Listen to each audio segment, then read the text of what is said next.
La secrétaire générale adjointe de l'ONU, le secrétaire exécutif de la Convention des Nations Unies sur la lutte contre la désertification, le ministre de l'Environnement et du Développement durable et le président du comité d'organisation de la COP 15 face à la presse nationale et internationale pour faire le bilan de la première journée. La première journée qui a été un succès extraordinaire. D'abord le sommet des chefs d'État.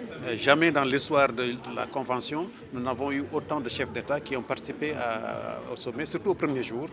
Ensuite, le caucus genre, qui était aussi un grand succès, présidé par la première dame, avec la participation de plusieurs personnalités du monde.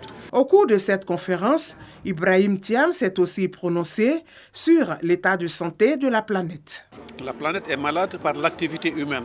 Nous sommes quasiment 8 milliards de personnes sur Terre. Et nos activités que nous menons aujourd'hui ont conduit à détruire les milieux naturels, a conduit à polluer les forêts, à polluer les cours d'eau, à détruire les forêts, à créer un système chaotique dans le monde. Concernant la dégradation de la forêt ivoirienne, le ministre de l'Environnement et du Développement durable a mis l'accent sur les actions à mener pour la reconstitution du couvert forestier. Nous avons perdu pratiquement 80% de notre couvert forestier en Côte d'Ivoire.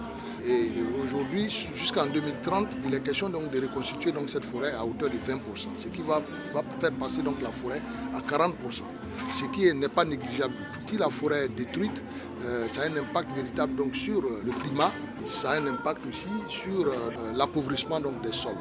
La réussite du concept Cacao Zéro Déforestation implique un partenariat public-privé, selon le ministre Jean-Luc Assy.